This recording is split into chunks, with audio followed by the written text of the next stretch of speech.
దేవుడు మనందరితో మాట్లాడినట్లుగా మనందరం కూడా చేతులు ఎత్తి దేవుడిని ప్రార్థన చేస్తాం. అందరూ చేతులు ఎత్తి ప్రభువా యేసయ్య మాతో మాట్లాడినట్లు నీ కృప దయచేస్తున్నాం తండ్రి. దేవా మా హృదయంలో నుండి ప్రభు మా హృదయంలో మార్చినట్లు నీ సన్నిధి పంపిన తండ్రి. యేసయ్య ఇరుచున్న ప్రతి బిడ్డ తన యొక్క జీవితంలో మార్పు వచ్చేటట్లు ప్రభా నీ కృపని బిడ్డకు దయచినట్లు కృప దయచేయను. నా తండ్రి మమ్మల్ని మేము తగ్గించుకుంటూ నీ దగ్గర వినాస్తానికి అప్పగిస్తున్నాం తండ్రి. పరిశుద్ధులైన దేవాన్ని చేతికి అప్పగిస్తున్నాం. యేసునామములో వచ్చున్నాము తండ్రి. ఆమేన్. అందరము ఈ దినమున దేవుడు ఒక మందిరమును దేవునికి అవసరమైనదని ప్రభు సెలవిస్తున్నాడు. ఈ మందిరము ఎక్కడో కాదండి, నీ హృదయంలో నా హృదయంలో కట్టుకోవాలని మనందరికీ ఎఫెసీయులకు రాసిన పత్రిక 2వ అధ్యాయము 20 నుండి 21 వరకు మనం చదువుదాం. ఎఫెసీయులకు రాసిన పత్రిక 2వ అధ్యాయము 20 నుండి 22 వరకు మనం చదువుదాం. క్రీస్తు యేసు ముఖ్యమైన మూలరాయి ఉండగా అపోస్తలులను ప్రవక్తలను వేసిన పునాది మీద కట్టబడి ఉన్నాం. ప్రతి కట్టడను ఆయనలో చక్కగా అమర్చబడి ప్రభువునందు పరిశుద్ధమైన దేవాలయం అగుటకు వృద్ధి పొందుతున్నారు. ఆయనలో మీరు కూడా ఆత్మ మూలముగా దేవునికి నివాస స్థలమై ఉండుటకు కట్టబడుచున్నారు. దేవుని యొక్క పరిశుద్ధ నామానికి మహిమ కలుగును గాక. దేవునికి స్తోత్రము. గమనించండి ప్రియమైన వారులారా, మన యొక్క హృదయము ఏ రీతిగా కట్టబడతా ఉంది దేవునికి. ఆయన అంటున్నాడు, మీ యొక్క హృదయము నా ఆలయము అంటున్నాడు. ఈ హృదయంలో నేనే ఉండాలి కానీ మరొకటి నీ దగ్గర ఉండకూడదు అని ప్రభు సెలవిస్తున్నాడు.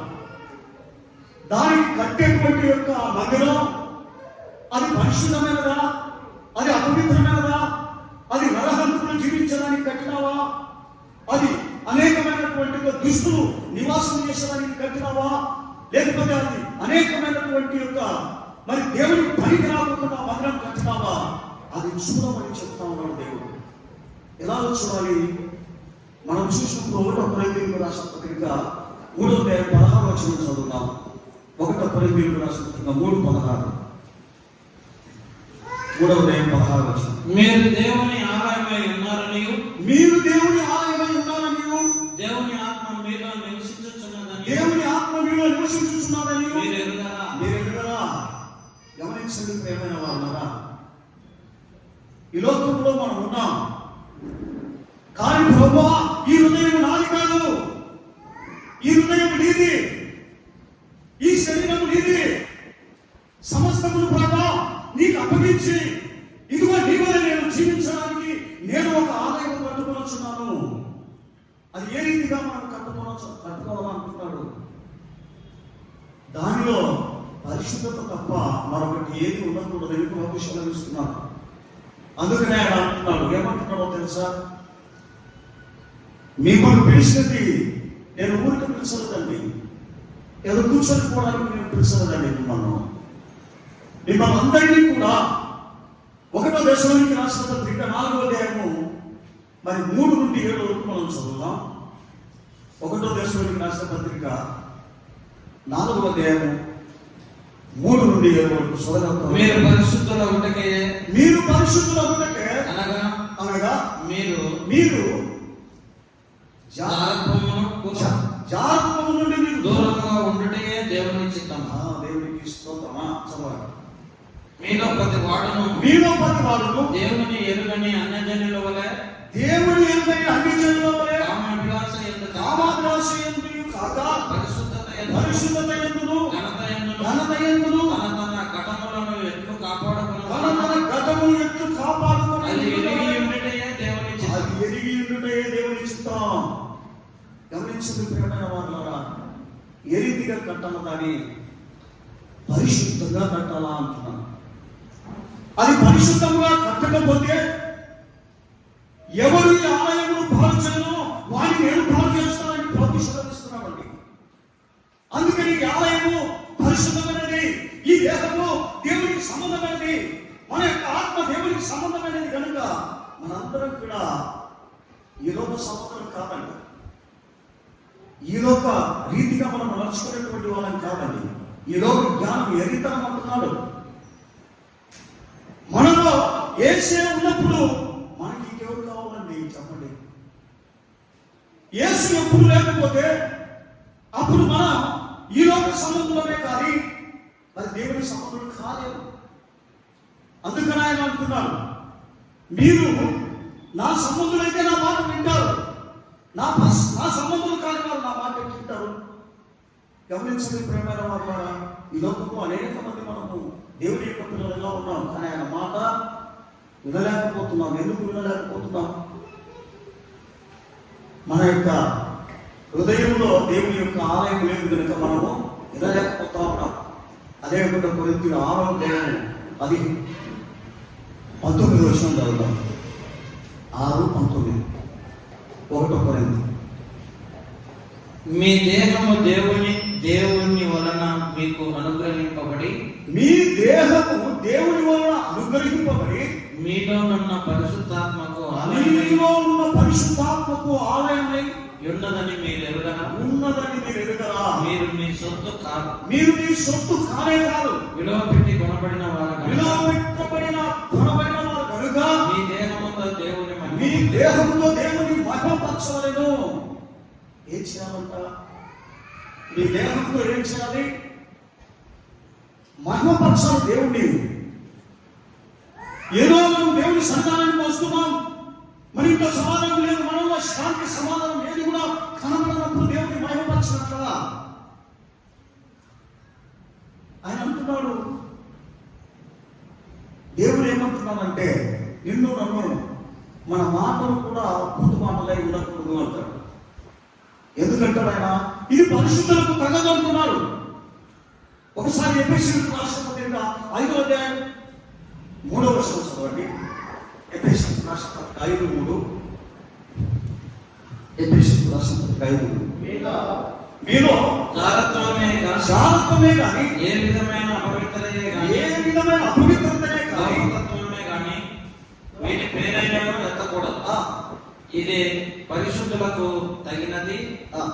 కృతజ్ఞత వచనమే మీరు ఉచ్చరింపవలను కానీ మరి ఏ బూతులైనను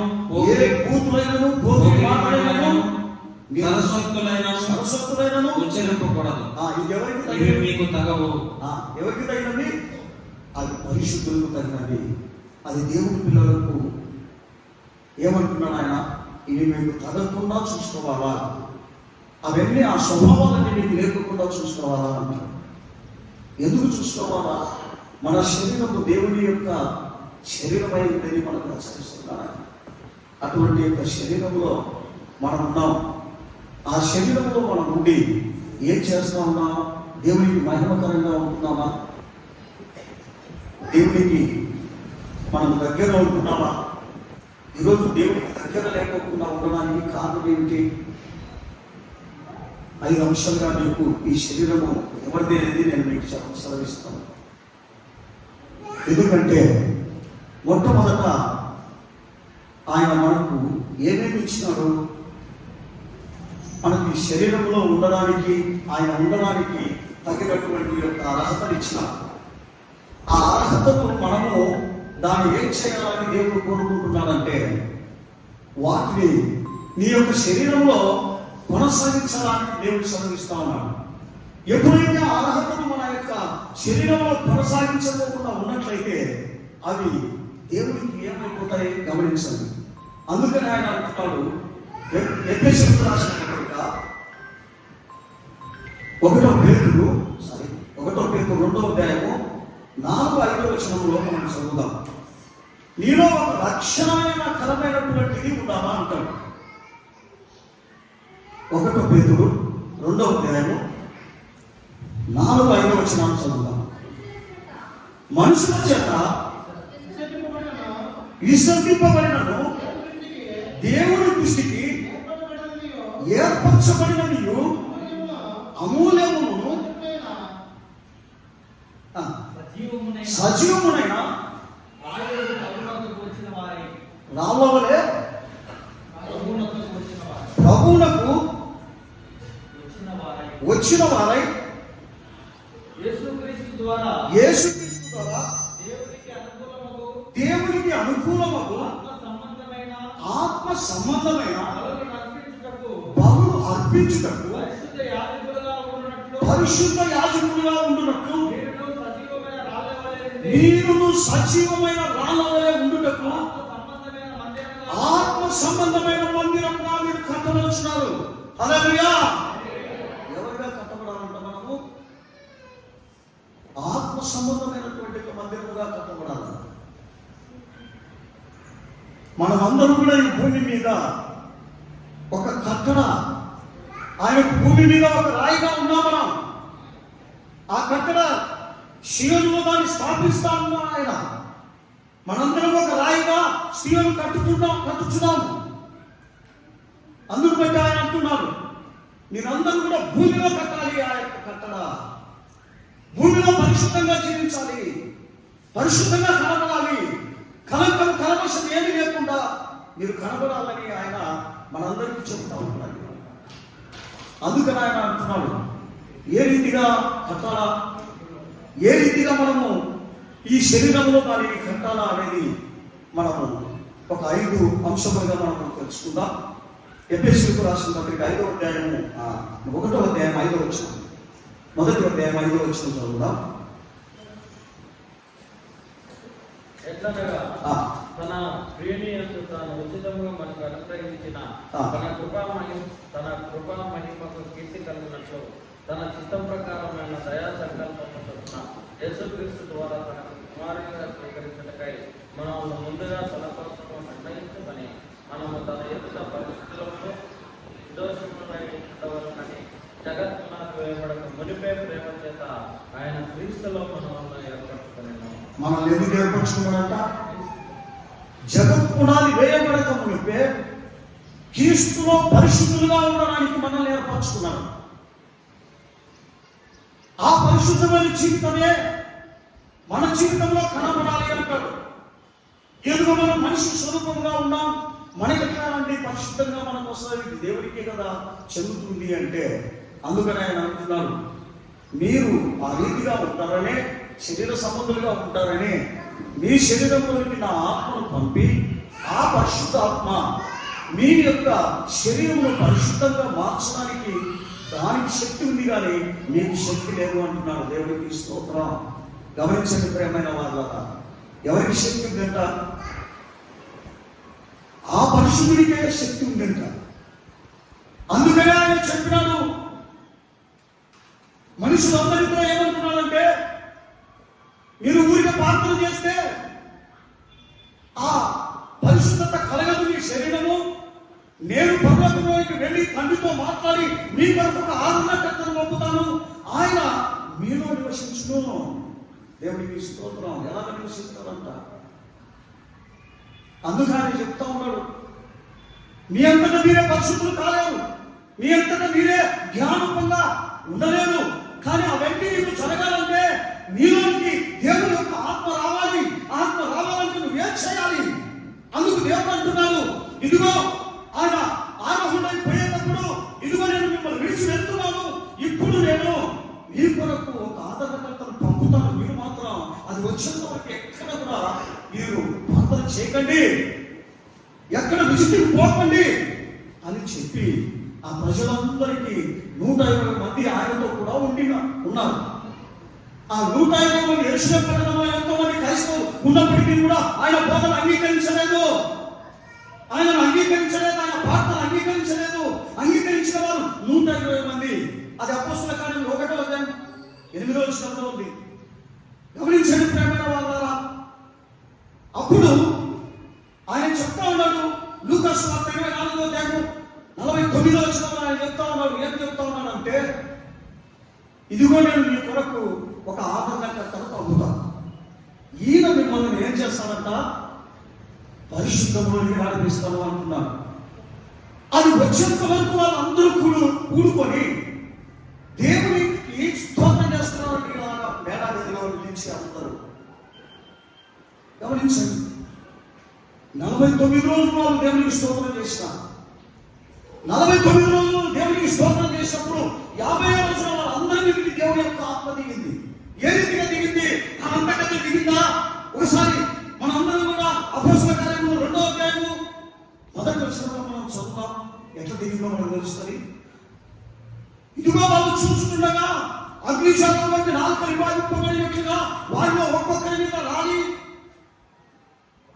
చదవండి 2వ అధ్యాయము 1వ వచనం. అపోస్తల కార్యములు పెంతెకోస్తు పండుగ దినమున పెంతెకోస్తు పండుగ దినం వచ్చినప్పుడు అందరూ ఒక చోట కూడి ఉండిరి. వేగముగా వీచు బలమైన గాలి యొక్క ధ్వని అప్పుడు వేగంగా వీచు బలమైనటువంటి యొక్క అకస్మాత్తుగా వారు కూర్చున్న ఇల్లంతయు నిండెను. అగ్నిజ్వాలల వంటి 4 విభాగింపబడినట్లుగా వారికి కనబడి వారిలో ఒక్కొక్కరి మీద రాగా అందరూ పరిశుద్ధాత్మతో నిండిన వారై వాక్య శక్తి అనుగ్రహించిన కొలది అన్య భాష మాట్లాడండి. గమనించండి ప్రేమైన వాళ్ళ, ఈయన ఏమంటున్నాడు? ఆత్మయంలో నీలోనే ఉంటుందంటే ఎట్లా ఉంటుంది? వాళ్ళందరూ కూడా ఏం చేసినారు? దాని కొరకు ఆత్మ వచ్చేదానికి వాళ్ళందరూ కూడా వెయిటింగ్ చేసినారండి. 50 రోజులు వెయిటింగ్ చేసి ఆత్మను పొందినాం. గమనించండి. ఆత్మను పొందిన తర్వాత అప్పుడు వారికి ధైర్యం వచ్చింది, బలం వచ్చింది, శక్తి వచ్చింది అని వచ్చినారు. అంతవరకు మీలో బలహీనత ఉంటుంది, మీలో భయాలు ఉంటాయి, మీరు సేవ చేయలేరు అని చెప్పి దేవుడు వారికి ఆయన యొక్క 3వ వ్యక్తి అయినటువంటి యొక్క పరిశుద్ధాత్మని భూమి మీదకి పంపినాడు. మొట్టమొదట దేవుడి భూమి మీదకి వచ్చినాడు. యెహోవా దేవుడు వచ్చినాడు. ఇశ్రాయేలు ప్రజలందరినీ కూడా ఆ దినమున కనాను దేశానికి నడిపించినాడు. కానీ వాళ్ళందరూ కూడా ఆయన మాట వినలేదు, శోధించినారు. రెండోసారి యేసుప్రభు వచ్చినాడు. ఆయన వచ్చి పాపము ఏ రీతిగా చేయకూడదు, ద్రోహం ఏ రీతిగా చేయకూడదు, అన్యాయం ఏ రీతిగా చేయకూడదు, అక్రమం ఏ రీతిగా చేయకూడదు అని చెప్పి పాపలందరికీ హెచ్చరించి ఆయన కూడా వెళ్ళిపోయినాడండి. 3 ఆయన పరిశుద్ధాత్మ దేవుడు. ఆయన ఇప్పుడు కృపాకాలం. ఈ కృపాకాలంలో పరిశుద్ధాత్ముడు లాస్ట్ ఫైనల్ ఇప్పుడు మాత్రమే ఉన్నాడు. ఆయన పోయేటప్పుడు ఆయన బిడ్డలందరినీ ఎత్తుకొని పోతాడు. అదేనండి రహస్య వార్త. అందరి ఎత్తుకోరు, అందరినీ ఎత్తుకునేదానికి తక్కువ టైం ఉంది. కానీ దొంగలే వచ్చి ఎవరిని ఎత్తుకోతారంట? పరిశుద్ధుడు. యేసు ప్రభు చెప్పినటువంటి యొక్క బోధ విని వాళ్ళు పరిశుద్ధాత్మతో నింపబడి వారిలో ఎటువంటి యొక్క పాపము, మరి ద్రోహము, అన్యాయం, అక్రమం లేకుండా చేసుకునేటువంటి వారిని ఎత్తుకొని పోవడానికి, పరిశుద్ధులుగా ఉండడానికి పిలువబడినటువంటి వారికి అందరినీ ఎత్తుకొని పోవడానికి మధ్యాకాశానికి వచ్చి ఆయన అందరినీ పిలిచినప్పుడు వాళ్ళందరూ కూడా రెప్పపాటులో ఆయన ముఖదర్శనం చేస్తారు. మిగతా వాళ్ళందరూ కూడా విడవబడిపోతారు. ఆ పరిశుద్ధంగా లేకుండా ఉన్న వాళ్ళందరూ విడవబడిపోతారు. 7 సంవత్సరాల ఉపద్రవం వాళ్ళకు ఉంటుంది. అప్పుడు సైతాను వెళ్తాడు, ఈ భూమి మీద అంతా వాడే వెళ్తాడు. అప్పుడు ఎవరు దేవుడు ఉండడు, ఎవరు ఉండరు. ఈ దేశమంతా పరిపాలన సైతాను కాదే కనుక అప్పుడు ప్రార్థన ఉండదు, అప్పుడు వాక్యం ఉండదు, అప్పుడు ఇలాగ చర్చలు ఉండవు, ఏమి ఉండవండి. అవన్నీ కూడా మనల్ని ఏం చేయలేము. గమనించండి, కాపాడలేవు. అప్పుడు మనం వెతుకుతామంట. ఎవరిని వెతుకుతాం? నాకు వాక్యం కావాలి, నాకు మందిరం కావాలి. అప్పుడు ఆ మందిరాలన్నీ కూడా ఎవరి వశంలో ఉంటాయి? ప్రార్థన లేని వశంలో, సాతాను వశంలో ఉంటాయి. గమనించండి ప్రియమైన వాళ్ళారా, ఇటువంటి ఒక స్థితి ఈ దినాన ఈ లాస్ట్ అండ్ ఫైనల్లో రాబోతాం. అందుకు మనందరం ఎలా ఉండాలని ఆయన దేవుడు సెలవిస్తున్నాడు. ఆయన అంటున్నాడు, ఏమంటున్నాడంటే అదే ఎఫెసీ రాసిన పత్రిక 1వ అధ్యాయం 23వ వచనంలో దేవుని వారసత్వం మీరు ఎవరని చెప్తున్నారంటే ఆయన దేవుని యొక్క వారసత్వము. ఆ వారసత్వంలో ఉన్నారా మీరు? చదవండి ఒకసారి. ఎఫెసీయులకు రాసిన 1:23.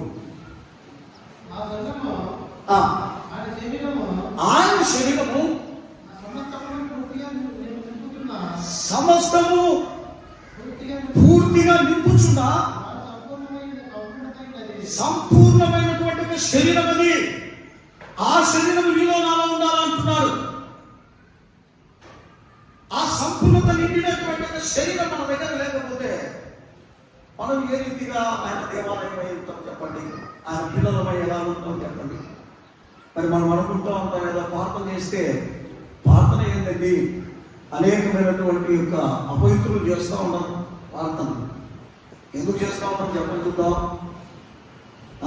వారిలో అబద్ధాలు, మోసాలు, అన్యాయాలు, వ్యభిచారాలు, దొంగతనాలు ఇవన్నీ పెట్టుకొని, ధనాపేక్ష అన్ని పెట్టుకొని ప్రార్థన చేసేటువంటి ప్రార్థన నేను వినగలుగుతున్నాను. ఆయన పాపులు గుమ్ముకూడి నాకు ఉత్సవ సమాజము జరుపుతున్నారు, నేను మోసలను, అది నాకు అసహ్యకరము అని యెషయా 1:12 నుండి మనం చదివితే అక్కడ చెప్తాం. ఇవన్నీ ఉన్నాయి అక్కడ. వాళ్ళు చేసేది పరిశుద్ధమైనటువంటి ఒక ప్రార్థన కాదండి, అపవిత్రమైనటువంటి ఒక ప్రార్థన. నా దేవుడు వారికి ఆలయమై లేదక్కడ. కోపంతో ఉన్నారు, పగతో ఉన్నారు, కక్షతో ఉన్నారు, అసూయతో ఉన్నారు, అన్యాయంతో ఉన్నారు. కనుక నేనెట్లా ఆ ప్రార్థనకు నేను విని వారికి సహాయం చేస్తాను అంటున్నాడు. చెప్పండి చూడండి, మీరు వాక్యంలో చదవండి, మీకు అర్థమవుతుంది. అక్కడ అంటున్నాడు ఆయన. మూడోదిగా ఆయన ఏమంటున్నాడంటే ఎఫెసీయులకు రాసిన పత్రిక 1:18 ఆయన అంటున్నాడు. చదువుదాం. ఆయన క్రీస్తునందు 1:18 ఎఫెసీ. ఆయన క్రీస్తునందు వినియోగపరిచిన బలాతిశయమును బట్టి ఆయన చూస్తున్నా తన శక్తి యొక్క అపరిమితమైన మహాత్మ్యం ఎట్టిదో మీరు తెలుసుకోవాలని మన ప్రభు అయిన యేసుక్రీస్తు యొక్క దేవుడే మన స్వరూపైన తండ్రి తను తెలుసుకుంటూ జ్ఞానమును ప్రత్యక్షతయు మనకు అనుగ్రహించును. నేను నా ప్రార్థనల యందు మిమ్మల్ని గూర్చి విజ్ఞాపనలు చేయుచున్నాను. దేవునికి స్తోత్రం. హల్లెలూయా. గమనించండి ప్రియమైన వారులారా, మనమే దేవుని ఆలయమై ఉన్నప్పుడు అవన్నీ మనకు దేవుడు ఇస్తానంటున్నాడు. మన యొక్క శరీరము, ఆత్మ దేవుని ఆలయం కాకున్నప్పుడు అవన్నీ మనం ఎక్కాల్సిన పరిస్థితి వస్తుంది. దీని కొరకు ప్రయాసపడాల్సిన పరిస్థితి వచ్చాడు. ఎక్కడ దొరుకుతాయి? అంగలు దొరుకుతాయా? లేకపోతే బుద్ధి జ్ఞానం కలిగిన వాళ్ళ దగ్గరికి పోతే నేర్చుకుంటే వచ్చాయా? ఆయన ఆలయంలో అవన్నీ పెట్టినాడండి, ఈ శరీరంలో పెట్టినాడండి. ఆ శరీరం ఆయనదిగా మార్చుకోవాలనే నిన్ను నన్ను ఈ రీతిగా ప్రార్థనలకు అందరూ పిలుస్తున్నాడు ఆయన. మనం మారాలనే దేవుడు కోరుకుంటున్నాడే కానీ మనం ఉన్న స్థితిలో పుట్టినది కోరుకొని సత్యంత వరకు అదే కోపం, అదే అన్యాయం, అదే పగలు, అదే కక్షలతో ఉండమని నిన్ను నన్ను పెంచలేదండి. అందుకేనండి ఈ ప్రార్థనలు. మరి ప్రార్థన పిల్లలకి ఏదో ఇంకా దేవుడు శతానానికి వచ్చే ఎట్లా ఆశీర్వాదం వస్తుంది?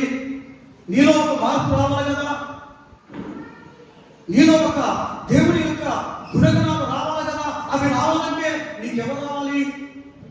ఆయన ఆత్మ నీలోనికి రావాలి, ఆయన నీలో నివసించాలి. అదే ఎఫెసీయులకు రాసిన పత్రిక 2:10 చదువుతాం. 2:10 మరియు వాటి యందు మనం నడుచుకోవాలని ముందుగా ఆయన సిద్ధపరిచిన సత్క్రియలు చేయుటకై మనము క్రీస్తు యేసునందు సృష్టింపబడిన వారమై ఆయన చేసిన పని అయి ఉన్నాము. హల్లెలూయా. వచ్చామండి మనంతటి మనం వచ్చామా? జగత్తు పునాది వేయబడకుంటే మనం ఈ భూమిని పంపినాడా? ఎందుకు తన సత్క్రియలు చేయడం పంపినాడు? తన విశ్వాసం అని తన బిడ్డలని చెప్పుకోవడానికి నిన్ను నన్ను ఈ లోకానికి పంపినాడండి. మనల్ని మూర్ఖంగా మాట్లాడడానికి, మూర్ఖంగా కొట్లాడడానికి, మూర్ఖంగా మనిష్టాంశంగా జీవించడానికి మనల్ని పంపాయన. ఆయన ఎందుకు పంపినాడు? తన చిత్త ప్రకారం నడిచి సకల జనులను నామని మార్చడానికి మిమ్మల్ని అందరినీ శిష్యులుగా నేను ఏర్పరచుకున్నాను అంటున్నాను ఆయన. గమనించండి ప్రియమైన వారలారా, అందుకనే ఆయన అంటున్నాడు, ఒకరికొకరు హెచ్చరించుకోండి, ఒకరికొకరు బుద్ధి చెప్పుకోండి, ఒకరికొకరు మీరు ప్రార్థన చేసుకున్నది. ఎందుకు అంటున్నాడు? మనం అలా ఉంటామా? ఒకరు చూస్తే ఒకరికి కాదు, ఒకరి మీద ఒకరికి మళ్ళ, ఒకరి మీద ఒకరికి కసి. దేవుడు అక్కడ చెప్పలేదు. ఒకరికి తెలియకపోతే ఒకరికి హెచ్చరించండి, ఒకరికి బుద్ధి చెప్పి వారు ఉన్నటువంటి స్థితిని మార్చండి అని ప్రతి విశ్వాసికి, ప్రతి ఒక్క దేవుని బిడ్డగా ఆయన చెప్తా వచ్చినాడు. ఇది మనం గుర్తులేదు కాదు. మనం ఏమనుకుంటున్నాం? దేవుడే మనం చేస్తాడనుకుంటున్నాం. కానీ మనలో మార్పు రావాలండి. మనలో మార్పు లేకుండా దేవుడు ఏ రీతిగా చేస్తాడు? అదే 19వ వచనంలో చదువుదాం. 2:19. దేవుని ఇల్లుగా మనం కట్టబడతా ఉన్నాం. 19 వచ్చింది.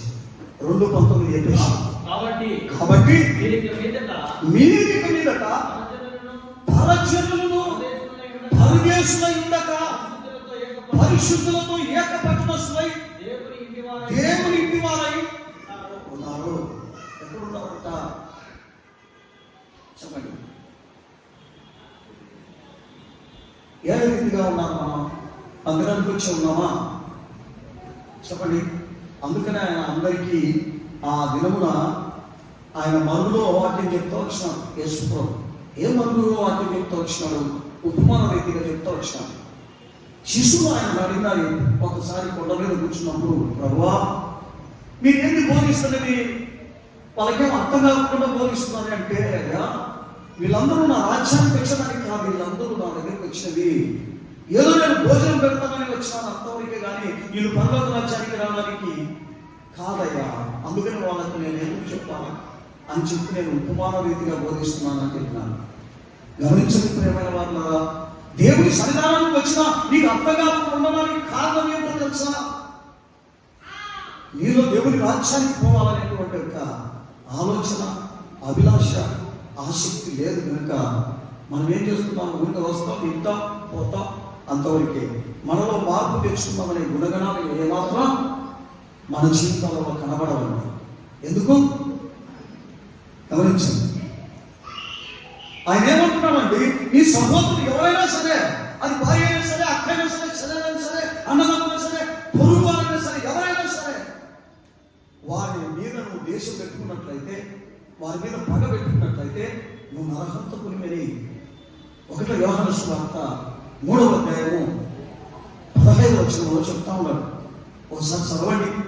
సహోదరుడు ఎవరైనా సరే, మరి మనం ఇటువంటి ఏంటి తెచ్చుకుంటామా? మాట మాట్లాడితే కోపాడతాం, మాట మాట్లాడితే కొట్లాడతాం.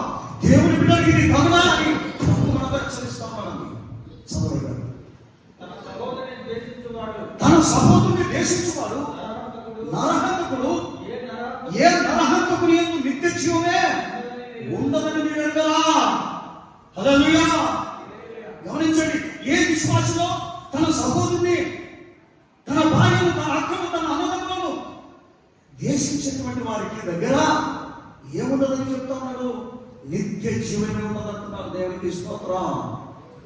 ఇక ఈ మనిషికి ఎట్లా వచ్చిందండి దేవుని యొక్క రాజ్యం? ఈ మనిషిలో ఏ రీతిగా వస్తుందండి దేవుని యొక్క పరలోకం? ఇతడు తన యొక్క పొరుగువారిని ప్రేమించమంటే పొరుగువారిని ద్వేషిస్తున్నారు.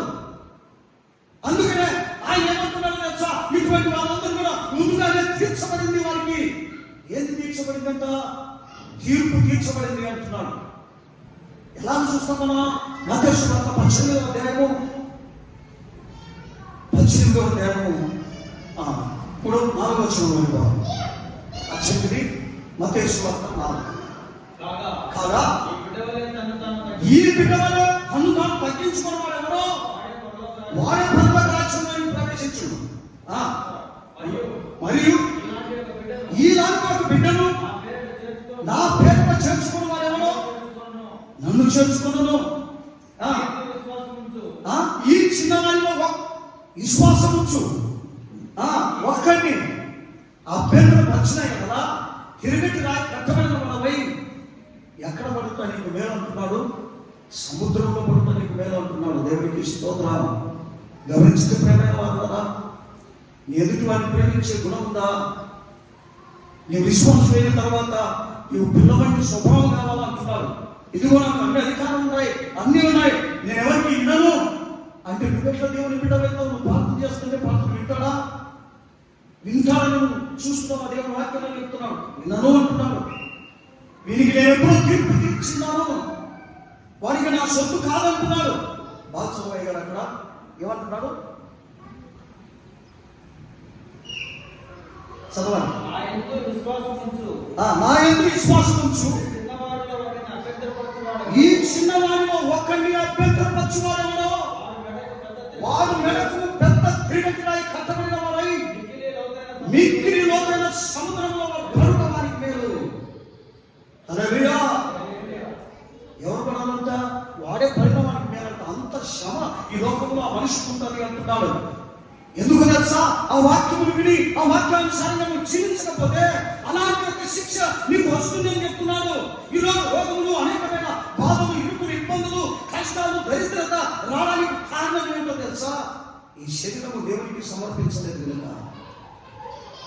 చచ్చిపోయినందుకు పంపిస్తామా? చచ్చిపోయినంత పాట పాడుకుంటా పోతే అక్కడ దేవుడు వింటాడా? చచ్చిపోయిన వారికి ఏం లేదండి. ఈ భూమి మీద చనిపోయిన తక్షణమే, కళ్ళు మూసిన తక్షణమే సరాసరి నీ యొక్క గుణగాలు ఎట్టున్నాయో గుణగాలకు తగినట్టుగా తీర్పు అనుకుని వెళ్తారు. వెంటనే కనిపించినట్టుకో, అగాధంలో, అగ్గిగుండంలో, పాతాళంలో వెళ్తావు. అక్కడ 4 స్థలాలు ఉన్నాయి. గమనించండి. ఈ యొక్క పరిశుద్ధంగా నీ శరీరాన్ని మార్చినప్పుడు ఆయన శరీరం వలె నా శరీరం, ఆయన మాటల వలె నా మాటలు, ఆయన ఆజ్ఞల వలె నా ఆజ్ఞలు, అలాంటి యొక్క సాత్వికము, అలాంటి యొక్క దీన మనసు నాలో ఉంది అని ఎప్పుడైతే నువ్వు చెప్తా ఉంటావో, నీలో అనేక మంది నీలో నువ్వు చూసుకోవడం కాదు, నాలో ఉందిలే, నేను దేవుడు బిడ్డను, నేను ఏం చేసినా పర్వాలేదు, అది కాదండి. దేవుడు అంటున్నాడు, నీలో ఉన్నాడు అంటున్నాడు. ఏమంటున్నాడు ఆయన? గలతీయులకు రాసిన పత్రిక 5వ అధ్యాయము 22వ వచనంలో మనం చదివినప్పుడు అక్కడ అంటున్నాడు, నీలో ఏమున్నాడంట? ఆయన ఆత్మబంధువు అయితే ఒకసారి చదవాలి గారు, చదవాలి. 5:22 గలతీ.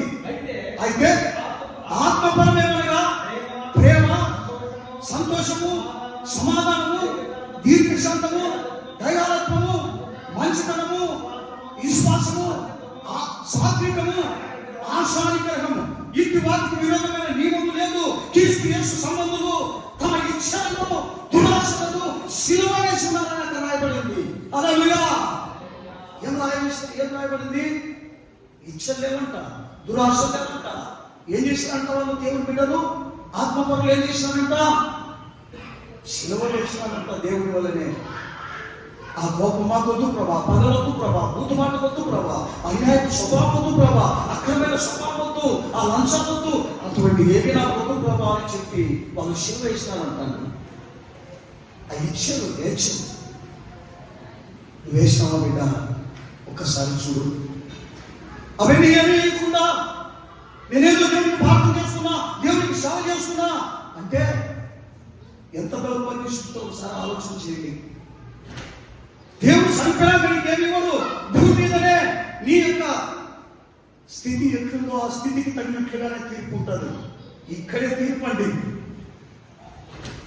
చనిపోయిన వాడు ఎప్పుడు కూడా జన్మభూమి చూడాలని చెప్తా ఉన్నాడు వాక్యంలో. చనిపోయితే అంతే అయిపోయి జన్మభూమి ఎప్పుడు చూడము. ఈరోజు మనం అందరం ఏమనుకుంటున్నామో తెలుసా?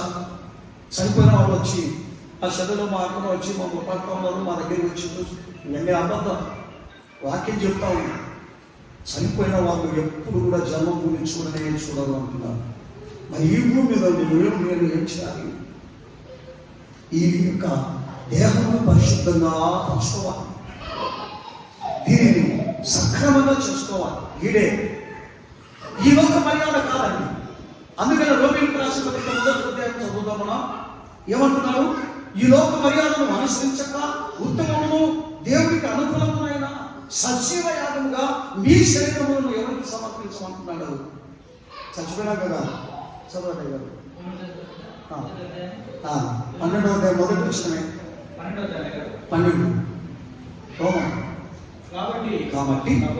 కాబట్టి సహోదరులారా, ఏమి పరిశుద్ధమును దేవుడికి అనుకూలమైన సజీవ యాగముగా మీ శరీరములను ఆయనకు సమర్పించుడని దేవుని వాక్యమును బట్టి మిమ్మల్ని బతిమాలుకొనుచున్నాం.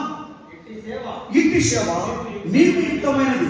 ఈ లోక మర్యాదను అనుసరించక ఉత్తమమును అనుకూలమును సంపూర్ణమైన దేవుడి చింతనలో పరీక్షించి తెలుసుకున్నట్టు మీ మనసు మారి నూతన మగుట వలన రూపాంతరం పొందుతారు. హల్లెలూయా! రూపాంతరం పొందాలంటే ఈజీనా చెప్పండి?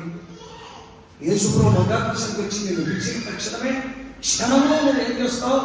నీ యొక్క శరీరం రూపాంతరం చెందుతారు. క్షణమే కండ్రెప్ప మూసి తెరసలోకున్న ఇది రూపాంతరం పొంది వెళ్ళిపోతుంది. ఎప్పుడు నీ ఈ లోక మర్యాదను అనుసరించకుండా ఉన్నప్పుడు, ఈ లోకంలో ఉన్నటువంటి ఏవి కూడా మనకు కావాలా ఆశతో ఉండి వాటిని సంపాదన చేసుకోవాలన్నటువంటి దినములు ఇవి కాదండి. ఇది లాస్ట్ అండ్ ఫైనల్. అంటే పరిశుద్ధాత్మ దేవుని యొక్క ప్రియ కాలం, కృపాకాలం, వేయబడే కాలం వచ్చింది దగ్గరికి.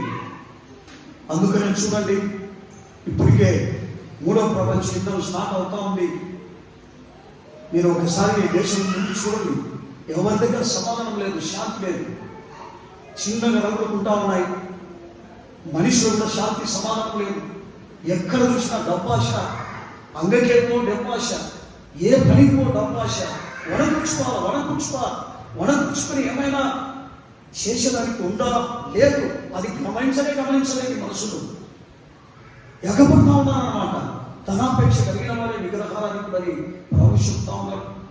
అందుకని ఎవరిలో చూసినా ధనాపేక్ష పెరిగిపోయింది, అన్యాయం పెరిగిపోయింది, సంపాదన డబ్బు మీద ఆశ పట్టింది. ఇటువంటి వాళ్ళందరూ దేవుడి రాజ్యానికి వెళ్తారా అండి? గమనించండి.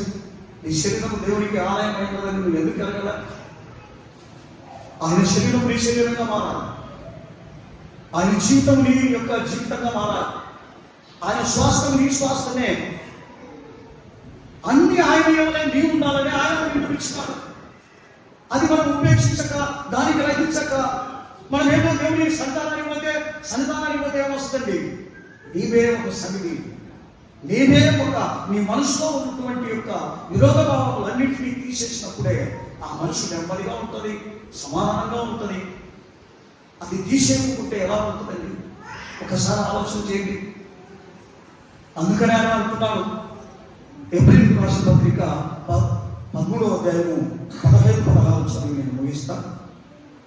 ఎబ్రీయులకు రాసిన పత్రిక 13వ అధ్యాయము 15-16. కాబట్టి ఆయన ద్వారా మనము దేవునికి ఎల్లప్పుడూ స్తుతి యాగం చేయదుము, అనగా ఆయన నామమును ఒప్పుకొనుచు సింహములను అర్పించుచు ఉపకారమును ధర్మమును చేయక మరవద్దు. అట్టి యాగములు దేవుడికి ఇష్టకరములు. ఏంటి మరవద్దు అంటున్నాడు? ఉపకారములు ధర్మములు చేయక మరవద్దు అంటున్నాడు. అట్టి యాగములు దేవుడికి ఇష్టమైనవి. ఈరోజు ప్రేమ దేవుడి మీద నా జీవితంలో, నీ జీవితంలో ఇష్టకరమైనటువంటి దేవుడికి ఏమున్నాయని దాన్ని మనం పరీక్షించి వాటి ప్రకారం జీవించడానికి నిన్ను నన్ను ఆయన ఏర్పరచుకున్నాడు. మన ఇష్టానుసారంగా, మన ఆలోచన ప్రకారం, మన బుద్ధి ప్రకారం వెళ్ళడానికి కాదు. గమనించండి, మన బుద్ధి, మన ఆలోచన మురికి గుడ్డ. గమనించండి, మన ఆలోచన ఎప్పుడు తీసుకోకూడదు. నా జీవించుకున్న జీవితం నాది కాదయ్యా, ప్రభుదే. తినుచున్నది ప్రభు నిమిత్తం, బతుకుచున్నది ప్రభు నిమిత్తం. దీని కొరకు నువ్వు బతకాలా, నేను బతకాలా అంటున్నాను. కానీ నా సొంతంగా నేను బతకలేను ప్రభు, నా సొంతంగా నేను జీవించలేను. నా జీవితం నీదే అప్పగించే బిడ్డలుగా ఉన్నామా? ఒకసారి ఆలోచన చేయండి. అదే అప్పొస్తలుడైన పౌలు అంటున్నాను, ప్రభువా నేను చచ్చిపోతే నాకు మేలు, బతుకుంటే నీకు మేలు. ఈ రెండింటిలో ఏదో నువ్వు ఆలోచన చేసుకో. నేను చచ్చిపోతే నాకు మేలు, ఇప్పుడే నేను నీతో కూడా ఉంటా. నేను బతుకుంటే ఇదిగో సగల జన్మలకు నేను మార్చేస్తా ప్రభు, వాక్యం చెప్తా ప్రభు అంటున్నాను. మరి నువ్వెట్టున్నావు బిడ్డ? నీ ఇంటికే నువ్వు మార్చలేకపోతే, నీ ఇంటినే నువ్వు చక్కగా పెట్టుకోలేకపోతే, మరి ఇంకా దేనిని మనం చక్క పెట్టుకుంటాం? ఒక్కసారి ఆలోచించేది. దేవుడు అంటున్నారు, మనల్ని మనం పరీక్షించుకున్నాం అంటున్నారు. దేవుడు ఎదురైనటువంటి వాళ్ళం మనలో దేవుడు ఉన్నారా? దేవుని స్వభావం ఉందా? దేవుని ఆలోచన ఉందా? దుష్టుని ఆలోచన ఉందా? దుష్టుని ఆలోచన ఏంటండి? గమనించండి. వాళ్ళు ఎప్పుడు చూసినా కూడా కోపడడం, కొట్లాడడం, పెరుగులాడడం, దేవుడు అంటే భయం లేని స్థితి ఇది. అటువంటి స్థితి నీకు ఉండకూడదు అంటాడా? ఆ స్థితి నిన్ను దేవుని రాజ్యానికి తీసుకుపోదు. సైతాన్ గారి స్వభావానికి ఒకసారి అది చదువుగా నేను ముగిస్తా. రోమిలకు రాసిన పత్రిక మొదటి అధ్యాయము 21 నుంచి చదువుదాం. 21 నుండి. దేవుడు దేవుడిగా మహిమపరచలేదు. నువ్వు వాదములు అయితే వ్యక్తులైపోతున్నాం మనం. గమనించండి. దేవుడి దేవుడిగా మహిమపరుస్తున్నామా? చదవాలి గారు. మరియు వారు దేవుని ఎరిగియు ఆయనను దేవుడిగా మహిమపరచలేదు, కృతజ్ఞతాస్తుతులు చెల్లింపలేదు. కానీ తమ వాదములైతే వ్యర్థులైనవి. వారి అవివేకమునే అంధకారం అయిపోయింది. తాము జ్ఞానమని చెప్పుకొని బుద్ధిహీనులైనవి. వారి అక్షయుడకు దేవుని మహిమను మనుషుల యొక్కయు పక్షుల యొక్కయు పురుగుల యొక్కయు ప్రతిమా స్వరూపులుగా మార్చి వారి స్వభావం జంతువుల యొక్కయు పురుగుల యొక్కయు పక్షుల యొక్కయు ప్రతిమా స్వరూపులుగా మార్చాలంట ఈ శరీరాన్ని. ఎవరికి ఇవ్వకుండా, దేవునికి ఇవ్వకుండా. కారణం ఏంటి?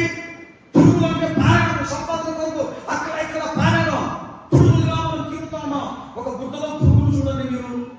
ఆ పురుగు ఎట్లా నీరు లేనప్పుడు ఎట్లా పారాడుతూ ఉంటుందో అలా పారాడడానికి మనం మొదలు పెట్టామన్నమాట ఈ లోకంలో. రెండోది పక్షుల యొక్కయు జంతువుల యొక్కయు మృగముల యొక్కయు ప్రతిమా స్వరూపమైపోయింది మన యొక్క శరీరాలన్నీ కూడా. దేవుడి శరీరం కాదండి. ఒక్కసారి ఆలోచన చేసినారు మీరు? నేను దేవుడికి సంబంధమా? ఎవరు మనం? వాక్యం పరిశీలన చేయాలంటున్నాడు. మనమందరం ఎవరు ఉన్నాం? దేవుడి పిల్లలుగా ఉన్నామా? ఈరోజు దేవుని ఆలయమై ఉన్నామా? మృగాలుగా ఉన్నామా? మృగానికి ఏం తెలుసు? అది కని బిడ్డ అక్కడ ఉంటే దాన్ని కూడా ఆ బిడ్డను కూడా సంప్రదించాలి. అటువంటి ఒక మూర్ఖత్వం. ఈరోజు మనం కూడా మన ఎదుటి వారి మీద, మన పక్కన ఉన్న అనేక వారి మీద మనమే మృగంగా పడిపోతున్నాం. వాళ్ళ మీద కసి కక్ష కొడదాం, చంపుదాం. ఇది మృగ స్వరూపం. ఇవన్నీ మనం ఉండొచ్చా? దేవుడి పిల్లలమైన మనకు బాప్తిసం పొందిన మనకు ఉండొచ్చా? ఉండకూడదనే కదా ఈ ప్రార్థనలు, ఉండకూడదనే ఈ ఉపదేశం, ఈ వాక్యాలు అవన్నీ పెట్టుకొని మనం ఏదో ఊరికి దొక్కుని పోయినట్లయితే మన జీవితం ఎలా ఉంటుంది? చెప్పండి. దేవుడికి కర్తదా? కనుక మన జీవితాలు దేవుడి దగ్గరికి వెళ్ళాలి, మన శరీరం దేవుడి దగ్గరికి వెళ్ళాలంటే మన వాక్యాన్ని పరిశీలన చేసి దేవుని యొక్క ఆత్మ కొరకై వేచి వినాలి. ప్రభువా వచ్చేంత వరకు నేను ఎక్కడికి పోను ప్రభా, అది రాకపోతే నేను బయటికి వెళ్ళినట్లయితే మరి నా స్థితి ఎంత ఘోరంగా ఉంటుందో ప్రభు, నేను అన్నిటికీ భయపడతాను, అన్నిటికీ నేను మరి బాధపడతాను ప్రభా. కనుక నీ ఆత్మ నాకు అవసరం ప్రభా అని వాళ్ళు 50 రోజులు అక్కడ కూర్చొని వాళ్ళు ఏం చేశారంటే దేవుని మొరపెట్టినారండి. వాళ్ళు ఎన్ని రోజులు మొరపెట్టారంటే 50 రోజులు దేవునికి వాళ్ళు అది ప్రభా ఇది ప్రభా అని అనలేదు. దేవునికి స్తోత్రం చేస్తూ ఉన్నారు వాళ్ళంతా. ఏం చేస్తూ ఉన్నారు వాళ్ళంతా? చూడండి, కూర్చొని ఏమి చేయాలి?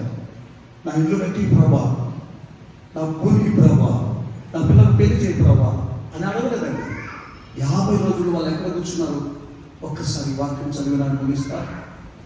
లూకాసు వార్త 24వ అధ్యాయము 49వ వచనం చదివి నేను ముగిస్తాను. చదవండి, ఒక్కసారి చదవండి. ఇదిగో నా తండ్రి వాగ్దానం చేసినది, నా తండ్రి వాగ్దానం చేసినది మీ మీదికి పంపుచున్నాను. మీరు పైనుండి శక్తి పొందు వరకు పట్టణంలో నిలిచిపోండి వారితో చెప్పను. గమనించండి, ఎవరితో చెప్పినాడంట? మీ ఆత్మ ఏం కావాలి? వచ్చేంత ఉండమంటున్నాడు ఆయన. తిరగమంటున్నాడా? అక్కడక్కడ శ్లోకం చేయమంటున్నాడా? ప్రార్థన చేయమంటున్నాడా? ఏమంటున్నాడా గారు? చదవని వారి చదవని ఏమంటున్నాడు ఆయన? ప్రార్థనలో నిలిచి ఉండు ఏం చెప్తున్నాను. తర్వాత వాక్యం ఆయన బెతనియా వరకు వారిని తీసుకొని పోయి చేతులెత్తి వారిని ఆశీర్వదించి వారిని ఆశీర్వదించుచుండగా వారిలో నుండి ప్రత్యేకింపబడిన వారై ఆయన ఏం చేసినాడు? వారి మధ్యలో ఆరోహణ అయినా తర్వాత వారు ఆయనకు నమస్కారం చేసి మహా ఆనందముతో యెరూషలేమునకు తిరిగి వెళ్ళి ఎనతికక దేవాలయంలో ఉండి దేవుడికి స్తుతిపనులు చేయించు ఉండి. దేవాలయం లేదు అక్కడ, వీళ్ళు తగ్గిమా తప్పు అక్కడ మేడగదిలో ఉండి చేస్తున్నారు. గమనించండి, వాళ్ళు ఏం చేశారంట? ఇది కొత్త నిబంధన వాగ్దానం. కొత్త నిబంధన వాగ్దానం. ఇంకా మోస ధర్మశాస్త్ర ప్రకారం మనం అందరము ఇంకా ఏదో ప్రార్థన చేసుకుంటా ఉంటే ఆ ప్రార్థనలు దేవుని సంతానానికి ఏ రీతిగా చేస్తాయి చెప్పండి. నా వాగ్దానం ఇంకా రెండేంటున్నారు అందరినీ. ఎందుకు? నేను ఏర్పరచుకున్న బిడ్డలు వాళ్ళు రాత్రి ముగ్గురు దేవుడికి స్తోత్రం చేస్తా ఉన్నారు. గమనించండి, ఎందుకు చేస్తా ఉన్నారు వాళ్ళు? ఆయన ఏర్పరచుకున్నాడండి. అదే అక్కడ చెప్తా ఉన్నారు. యెషయా 53వ అధ్యాయము 21వ వచనంలో చెప్తా ఉన్నారు, వీళ్ళు నేను ఏర్పరచుకునేటువంటి నా జనులు నాకు నిత్యము స్తోత్రం చేస్తా ఉంటారు. చదవయ్య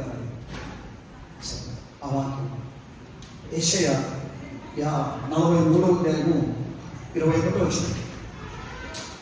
ఎవరంట ఇల్లు? చదవాలి.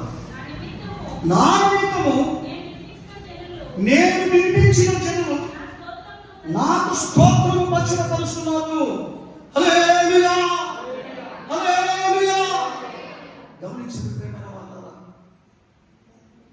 ఆయన నియమించుకున్నాడు ఎందుకో మీ భూమిన స్తోత్రం చేయడానికి. కనుక మనం అలా చేస్తున్నామా? చెప్పండి.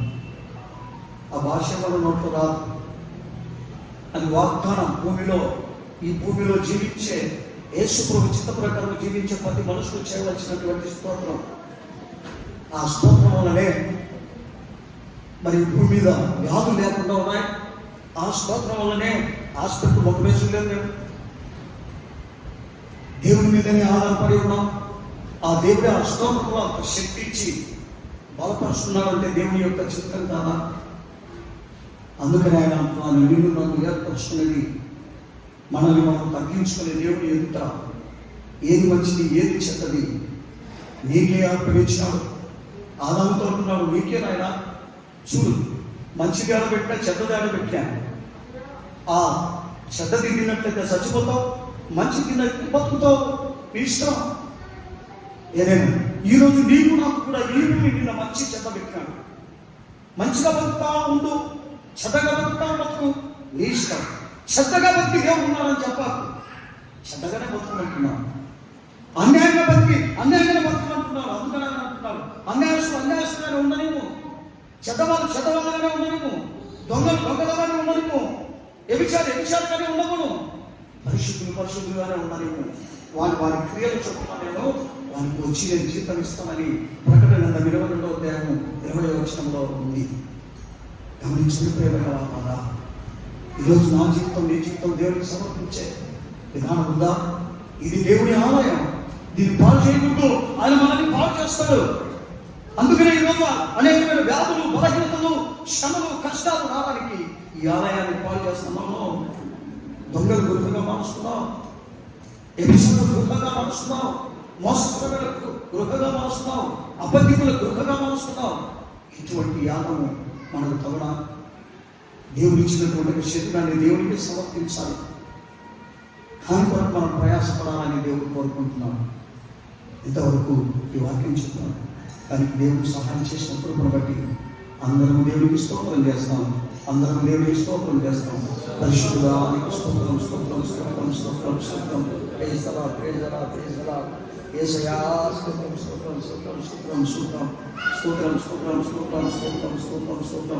చిన్న మాటలకి దయచేసి అందరము తప్పట్లు కొడతాం. మీరు తప్పట్లు కొట్టకపోకుండా ఒక్క నిమిషం ఇప్పుడు కావాలి. నేను పాట పాడేటప్పుడు కొడతాను. ఎందుకు కొట్టాలో తెలుసా? మనం కొట్టలో చెప్తాను.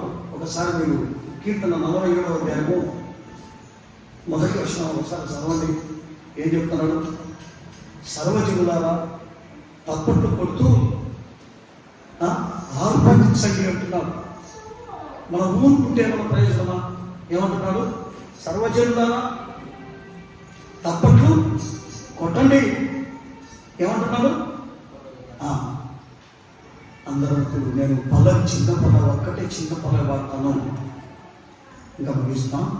కృపలను తలచుచు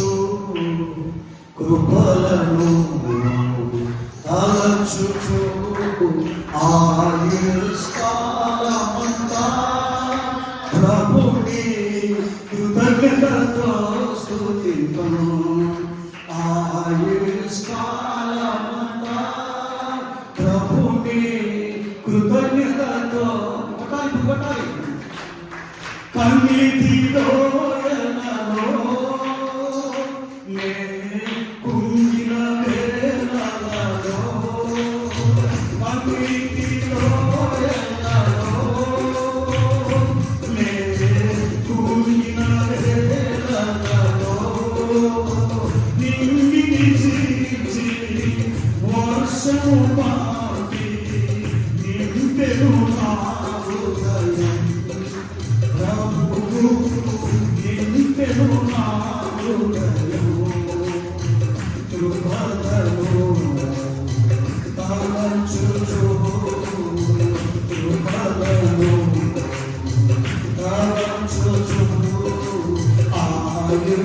ఆయుష్కాలమంతా ప్రభుని కృతజ్ఞతతో స్తుతింతును. ఆయుష్కాలమంతా ప్రభుని కృతజ్ఞతతో స్తుతింతును.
దేవునికి మహిమ కలుగును గాక.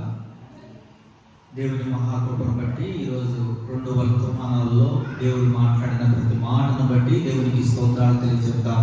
హల్లెలూయా, హల్లెలూయా.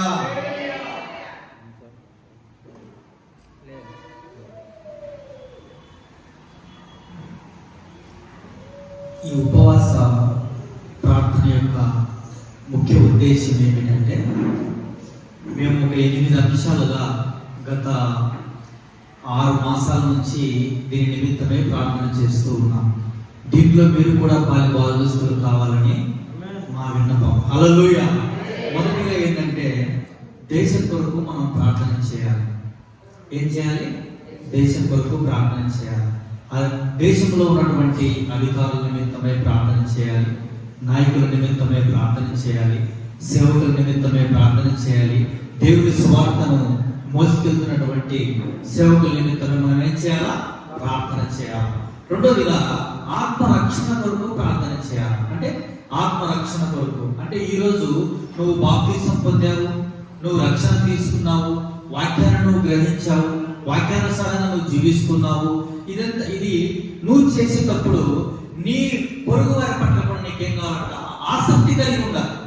ఏం చేయాలా? ఆసక్తి కలిగి ఉండాలి. ఆత్మల పట్ల భారము కలిగి ఉండాలి. ఒక సేవకునికే కాదు, ఒక సేవకురాలికే కాదు, ఈ భూమి మీద యేసుక్రీస్తు వారి సొంత రక్షకుడుగా అంగీకరించిన ప్రతి మానవానికి ఆత్మల పట్ల భారం ఉండాలి. హల్లెలూయా.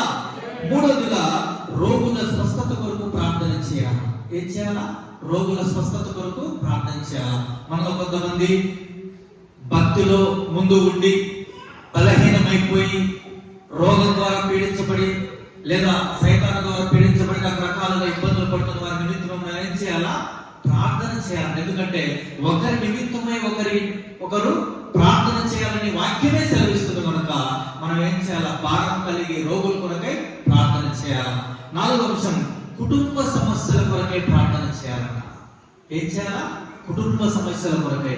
ఈరోజు కుటుంబము తండ్రి తల్లి బాగుంటే పిల్లలు బాగలేరు, పిల్లలు బాగుంటే తల్లిదండ్రులు బాగలేరు. అంటే రకరకాలుగా కుటుంబంలో ఎవరైతే బలహీనంగా ఉన్నారో వారినే సైతాన్ పట్టుకుని ఏం చేస్తుందంటే పీడించి కుటుంబంలో సమస్యను సృష్టిస్తుంది. కానీ ఈ సమస్య కుటుంబంలో ఉండకోకుండా పోవాలి అంటే, లేదా మన కుటుంబంలో ఇంకా సమస్య రాకోకుండా ఉండాలంటే మనం ఏం చేయాలా? ప్రార్థన చేయాలా. ఆ ప్రార్థనే ఈ మందిరం ద్వారా జరుగుతుంది. హల్లెలూయా. 5వదిగా వివాహాల కొరకు ప్రార్థన చేయాలి.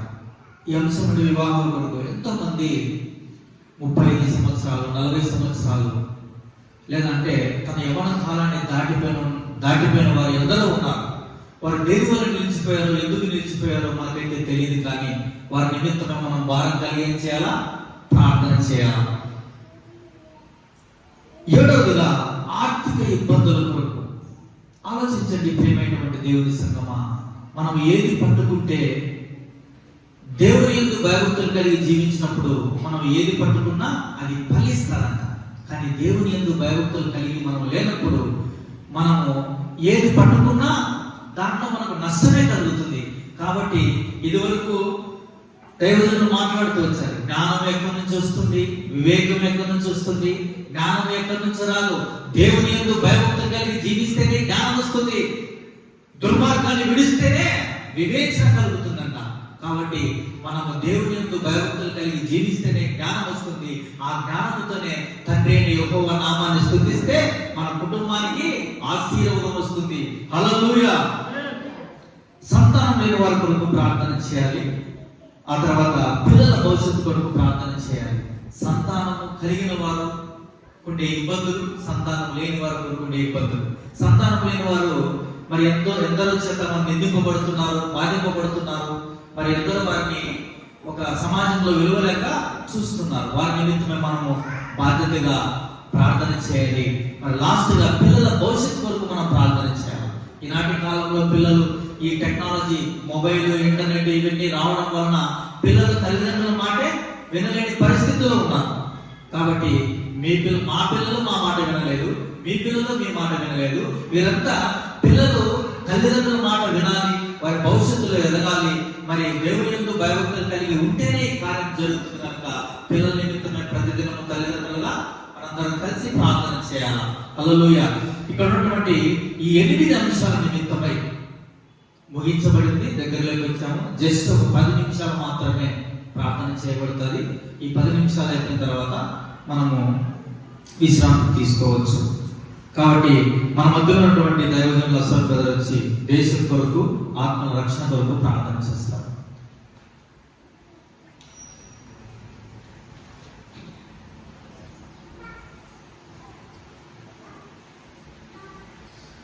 దేవునికి స్తోత్రం చెప్తాం. మోకరించే వాళ్ళు మోకరించవచ్చు. ముగింపులోకి మనం దగ్గరలోకి వచ్చాము. దేవుని మహాకృపను బట్టి అందరికీ praise lord, praise lord sister brothers, praise lord. ప్రార్థన చేసుకుందాము, ఏకీవించండి. Thank you Jesus. పరిశుద్ధుడా, మహాగణుడా, కృప కలిగిన తండ్రి, జీవాధిపతి యేసయ్య, నీకు వందనాలు, స్తోత్రం తండ్రి. ఇంతవరకునైనా నీ యొక్క జీవ మాటలు మాకు బోధిస్తూ వచ్చావు ప్రభా. ఆశ్చర్యకర నీకు వందనాలు ప్రభా. నీకు ఉపవాసం ఉంది నైనా ప్రార్థన చేస్తున్నాం. ఉపవాసం ఉన్నప్పుడునైనా అనేక సంఖ్యల్లో బంధకాలు తెగిపోతాయని నీ వాక్యంతో చదివిస్తూ వచ్చావు ప్రభా. ఈ రోజు నేను మోకరించి వీళ్ళందరం ప్రార్థన చేస్తున్నాం తండ్రి. మా మధ్య సంచరిస్తున్న పరిశుద్ధుడా, జీవాధిపతిమైన తండ్రి, నీకు వందనాలు. దేశ రక్షణ కొరకు ప్రార్థన చేస్తున్నాం. ప్రపంచ దేశాల ప్రభు ఎలాంటి గొడవలు, యుద్ధాలు లేకుండా యేసుక్రీస్తు నామములో ఆగిపోమని ఆజ్ఞాపిస్తున్నాం తండ్రి. నీ యొక్క సర్వశక్తిగా హస్తము చేత ఆపిన అయ్యా, ప్రతి యుద్ధాన్ని ఆపివేసిన నీ సమాధానం అనుగ్రహించండి ప్రభా. పరిశుద్ధాత్మ జీవము కలిగిన తండ్రి, నీకు వందనాలు. అలాగే వివాహ విషయంలోనైనా స్త్రీలు పురుషులనైనా వివాహం జరగనికుండా అనేక మంది ప్రభా వాళ్ళ ఏజ్ సమయం అయిపోయినా భూలోకంలో ఎంతో మంది ఉంటున్నారు తండ్రి. వివాహం నిశ్చితమని సంకల్పం కాబట్టి ఇక్కడ వివాహం జరిగిన స్త్రీలు పురుషులు ఉన్నారు తండ్రి. ప్రపంచంలోనైనా అయ్యా నిశ్చితాన్ని జరిగించు. ప్రతి వేళ జీవిత వివాహం అనేది నీ సంకల్పం కాబట్టి జరిగించమని ప్రార్థన చేస్తాం తండ్రి. రోగుల కొరకు ప్రార్థన చేస్తాం. ఏ రోగంతో, ఏ ఇబ్బందితో ఉన్నా, ఏ బంధకంలో ఉన్నా, దురాత్మ శక్తుల చేత, అంధకార శక్తుల చేత, బలహీనత చేత బాధపడ్డ ప్రతి బిడ్డ నుంచి విడుదల దయచేయమని ప్రార్థన చేస్తున్నాం తండ్రి. యేసయ్య సంఘంలో అందరం అడుగుతున్నామైనా ఏ స్థితిలో ఉన్నారు ప్రభా, అనారోగ్యాలతో హాస్పిటల్తో ఉన్నారు ప్రభా, యేసు క్రీస్తు నామములో తండ్రి వారిని దర్శించి విడిపించి స్వస్థపరచమని ప్రార్థన చేస్తున్నాను తండ్రి. అయ్యా తల్లి తండ్రి మాత్రం పిల్లలు వినే విధంగా వారి జ్ఞానమే ప్రభా. అయ్యా తల్లికి తండ్రికి జ్ఞానమేనా పిల్లల ప్రభు యొక్క శిక్షలో పెంచే విధంగా తల్లిదండ్రులకు జ్ఞానం ఇస్తేనేనా ఆ జ్ఞానంతో పిల్లలు పెంచుతారు ప్రభా తండ్రి. పరిశుద్ధాత్మ సహాయం చేయమని ప్రార్థన చేస్తున్నాం తండ్రి. అయ్యా గర్భఫలం విషయంలో కృప చూపించండి. ఏ కనని గర్భం ఉందో ఆ గర్భం కనే విధంగా పెంచేమని దర్శించమని ప్రార్థన చేస్తున్నాము. యేసు క్రీస్తు నామములో తండ్రి ఏ కుటుంబంలో సోదరుల ఇబ్బందులు, ఆర్థిక సమస్యలతో ప్రభా యేసయ్య దర్శించు. ఆర్థిక సంబంధమైన సమస్యల నుంచి విడిపించి ఆశీర్వదించమని ప్రార్థన చేస్తున్నాము. యేసు క్రీస్తు నామములో జ్ఞానం ఇవ్వండి ప్రభా. అయ్యా నీ మాట వినడమే జ్ఞానము, భయభక్తులు కలిగి ఉండడమే జ్ఞానం అని సెలవిస్తున్నాం తండ్రి. అయ్యా పరిశుద్ధాత్మ సహాయం చేయమని ప్రార్థన చేస్తున్నాం తండ్రి. అనారోగ్య సమస్యల నుంచి, ఆర్థిక సమస్యల నుంచి, కుటుంబంలో భార్య భర్తల సమాధానం లేని స్థితి నుంచి విడిపించమని ప్రార్థన చేస్తున్నాం. ఏ కుటుంబ అసమాధానం ఉందో యేసు క్రీస్తు నామములో ఆ కుటుంబానికి సమాధానం కలుగజేయమని ప్రార్థన చేస్తున్నాం తండ్రి. సమాధానకర్త యేసు దేవా, సాతాను శీఘ్రముగా నీ పాదాల కింద చితుకు తగ్గించమని ప్రార్థన చేస్తున్నాం తండ్రి. అయ్యా నీ సన్నిధిలో నీ మధ్య ఆహ్వానంగా ప్రతి బిడ్డను దర్శించలేనా ఏ బలహీనత ఇక్కడ ఉన్నారో కూడా నీకు తెలుసు, చూస్తున్నావు తండ్రి. యేసయ్యను చూస్తున్నావు. ఇక్కడ చిన్న పెద్దలు అందరినీ దర్శించు. మోకాల సమస్యల, యువకుల హార్ట్ లో, కిడ్నీ సమస్యల, కడుపు అకీలత సమస్యల, మైగ్రేన్, కనునొప్పి, అయ్యా ఏ సమస్యలో బాధపడుతుంటది heal their bodies in the mighty blood of Jesus. అయ్యా వారిని స్వస్థపరచండి. వారి ప్రాణ ఆత్మ దేహమునే విడుదల ప్రకటిస్తున్నాను. వారి ప్రాణ ఆత్మ దేహమునే విడుదల ప్రకటిస్తున్నాను. అయ్యా ఏ ఇబ్బందితో నిలిచి ఉన్నారో నీకు చూస్తున్నావు. Jesus heal their bodies. యేసయ్యని స్వస్థపరచండి నాయన, జ్ఞానం ఇవ్వండి, అభిషేకించండి, ఆత్మ రేపింపులు దయచేయండి ప్రభా. పరిశుద్ధంగా నీతిగా జీవించే విధంగా సహాయం చేయమని ప్రార్థిస్తున్నాము. మేము బలహీనుల మీద మా వల్ల కాదునైనా సహాయం చేయమని అడుగుతున్నాము. యేసయ్య కూడా ప్రతి బిడ్డకు సహాయం చేయనా, అందరికీ సహాయం చేయమని, అన్ని రంగాలు దీవించమని, వర్తించమని, అప్పుడు ఆశీర్వాదంతోనైనా శాపమైన ఆశీర్వాదాన్ని అందరికీ శిరోధరించడైనా. సోమడు అంటే గొప్ప జ్ఞానాన్ని మాకు ఇచ్చావు తండ్రి యేసయ్య. ఆ జ్ఞానవంతుని వర్తి లేకుండా ప్రతి బిడకు దయచేయమని, లేకుండా ప్రతి బిడన ఏ విధంగా వచ్చారో తండ్రి అదే విధంగా వారు వెళ్ళకూడదు. ఈ ఆనందంతో, ఈ సంతోషంతో, నువ్వు ఇచ్చిన శిలువతల విడుదలతో సంతోషంతో గంతులు వేసుకున్నా వారు దేవుడి నుంచి ఫలం పొందుకొని, నా తండ్రి ఫలం ఇచ్చారు, ఆరోగ్యం, ఆనందం, సంతోషం, విడుదలని ఫలం పొందుకొని వారి గృహాలు సంతోషంగా వెళ్ళినట్టు సహాయం చేయమని ప్రార్థన చేస్తున్నాం తండ్రి. ఏ బంధకం అనేది లేకుండా యేసు నామములో విడుదల డిక్లేర్ చేస్తున్నాము తండ్రి. ఏ బంధకము లేకుండా పరిపూర్ణమైన విడుదల దయచేయమని ప్రార్థన చేస్తున్నాం. జాబుల విషయం సహాయం చేయండి, పనులు లేకైనా ఖాళీ ఉన్న బిడ్డకి పనులు కల్పించమని ప్రార్థన చేస్తున్నాం తండ్రి. యేసయ్య ఏ గృహాలు లేకని వారి గృహాలు దయచేయమని ప్రభావం. ఏదైతే ఆశపడుతున్నారో సహాయం చేయండి. వాటన్నిటికంటే ముఖ్యంగా ఆత్మలో వర్తిలేకులు ప్రతి బిడ్డకు ప్రార్థన శక్తితో, ఆత్మబలంతో ధ్యానిస్తూ నీకు ఇష్టంగా వర్తిలేకులు ప్రతి బిడ్డకు, ప్రతి కుటుంబానికి దయచేయమని, నీకున్న ప్రతి బిడ్డను దర్శించి ఆశలు తీర్చమై పొందుకొని సాక్ష్యాలను నిలబెట్టుకోమని యేసు సర్వ అధికారము గల నామములో ప్రార్థించని వేడుకొంచున్నాము తండ్రి. ఆమేన్.